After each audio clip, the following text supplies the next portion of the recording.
Smart सिटीने आत्तापर्यंत जे काही डिजिटायझेशन केलं आहे मनपाचं त्या मोबदल्यात 2% कराच्या रूपातले पैसे स्मार्ट सिटीला द्यावे अशी काही ठराव आहे. नेमकं काय आहे सर? आपल्याला माहितीच आहे की केंद्र शासनाच्या 100 स्मार्ट सिटीपैकी एक आपल्या छत्रपती संभाजीनगर शहराला त्या ठिकाणी निवडलं आणि आता जवळपास सर्व कामे ते मार्च महिन्यापर्यंत आम्ही संपवणार आहे. आणि जसं 700 कॅमेराज लागलेला आहे आणि तसेच आपल्या जे प्रॉपर्टी टॅक्स गेले वर्षामध्ये ज्या पद्धतीने आम्ही वसुलीची धडाका लावल्या त्यामध्ये पाठीमागं मोठा टेक्नॉलॉजिकल टूल्स आहेत आणि या सर्व आता मार्चनंतर स्मार्ट सिटीसाठी कुठलंही फंडिंग नाही आहे, परंतु त्याला सस्टेनन्स व्हायचे म्हणजे त्याला पुढे शाश्वतपणा असण्यासाठी कॉर्पोरेशन, कारण शेवटी स्मार्ट सिटी हा कॉर्पोरेशनचा एक छोटीशी संस्था आहे, सबसिडरी आहे आणि ह्या सबसिडीला बंद न करता त्याला पुढे चांगल्या पद्धतीने चालवणे. 700 कॅमेराज आहे आणि त्यासोबतच प्रॉपर्टी टॅक्स आणि तसेच व्हॉट्सॲप चॅटबोट असेल आणि असे सर्व उपक्रम जे आहेत आणि चांगल्या पद्धतीने चालावा. आणि त्यामध्ये आता आम्ही प्रॉपर्टी टॅक्समध्ये, वॉटर टॅक्समध्ये आर्टिफिशियल इंटेलिजन्स घेऊन येऊन कशा पद्धतीने अजून तांत्रिकदृष्ट्या आपण चांगल्या पद्धतीने कसे होऊ शकतो याच्यासाठी फंडिंग होणे गरजेचं आहे आणि एक सस्टेनेबल फंडिंग होणे गरजेचं आहे. म्हणून विशेष करून जे बसेस आहे या सर्व गोष्टीला पुढे चालवण्याकरिता, नाहीतर एकतर आमच्याकडे पर्याय होता बंद करा, नाहीतर याला स्मार्ट सिटीला चालू ठेवून अजून चांगल्या पद्धतीच्या नवनवीन टेक्नॉलॉजीज या शहरामध्ये आणण्यासाठी एक रेग्युलर सोर्सिंग ऑफ फंडिंग आवश्यकता होती. म्हणून आपण 2% जे प्रॉपर्टी टॅक्स जेवढा वसुली होतो त्यामध्ये 2% आपण स्मार्ट सिटीला देणार आहे. त्यामध्ये सन्माननीय महापौर, सन्माननीय उपमहापौर, स्थायी समितीचे सभापती, सर्व पक्षाचे गटनेते यामध्ये मेंबर्स असणार आहे आणि आपण एकत्रित बसूनच ह्या पैसे कशा पद्धतीने वापरायची आहेत, कशा पद्धतीने कुठल्या ठिकाणी आपण वापरून आपल्या तांत्रिकदृष्ट्या स्मार्ट टेक्नॉलॉजीज आपल्याला शहरामध्ये राबवता येईल या अनुषंगाने प्रयत्न असणार आहे. आज पहिली विशेष सभा होती आहे. हां, काय काय प्रश्न आहेत? नाही, आज विशेष सभामध्ये फक्त निवडीचे आहे, स्थायी समिती आणि विशिष्ट सर्व समितीच्या सदस्य निवडीचीच आहे. त्यामुळे तेवढा विषय सोडून आता सन्माननीय महापौर साहेबांनी सांगितलेच आहे की ऐन वेळेचा कुठलाही विषय घेतला जाणार नाही.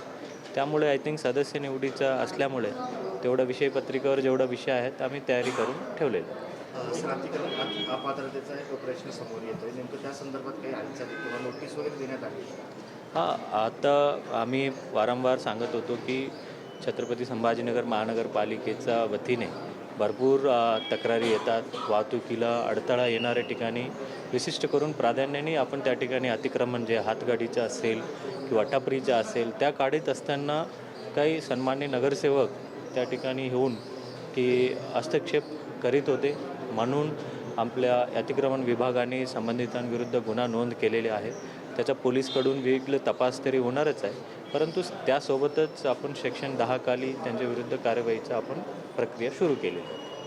सर, आव्हान काय करा शहरामध्ये मोठ्या प्रमाणात बेशिस्त गाड्या आहेत, हातगाड्या आहेत, त्यांना काय आव्हान करणार जेणेकरून अतिक्रमणमुक्त शहर होईल? बघा, हातगाडी आणि टपरी ते अनाधिकृत जे हातगाडी म्हणजे हातांनी ढकलणारी गाडी तुम्ही प्रत्येक गल्लोगल्लीमध्ये जाऊन तुमचे सामान विक्री करण्याच्या ठिकाण आहे, परंतु दुर्दैवाने ते सर्व ज्या ठिकाणी अधिकृतपणे मोठे मोठे दुकान घेतलं त्यांनी रेग्युलरली इन्कम टॅक्स, GST आणि सर्व प्रॉपर्टी टॅक्स भरणारे यांच्या दुकानाच्या समोर तुम्ही हातगाडी लावून त्यांना परेशान करणे आणि त्यासोबतच ज्या ठिकाणी वाहतुकीला अडथळा होते अशा ठिकाणी जे अडथळा करणाऱ्या विरुद्ध आम्ही कारवाई करणारच आहे.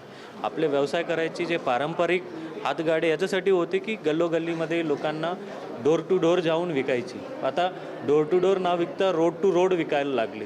हे रोड टू रोड विकायला आता चालणार नाही.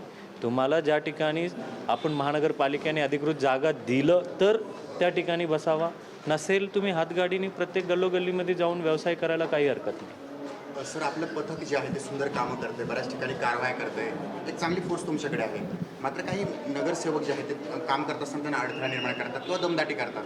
आपण एक उदाहरण आता जे पाहिलेलं आहे, तशाने काय सांगाल? नाही, तेच यापूर्वी पण मी असं नाही आहे की एक पहिल्यांदाच सांगितलं आहे.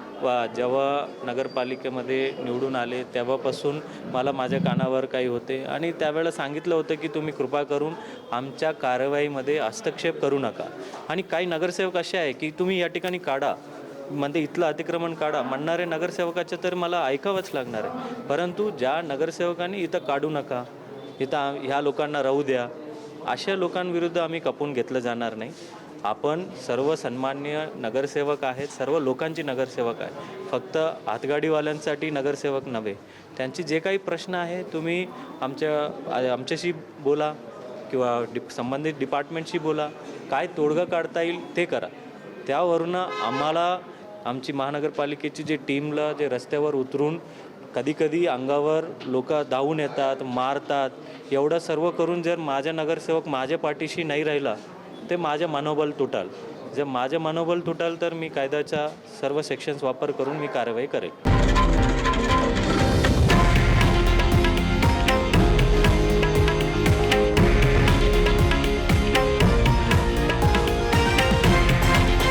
हे आहे देशातील नंबर 1 न्यूज नेटवर्क आणि आपण पाहत आहात TV9 मराठी, एकमेव.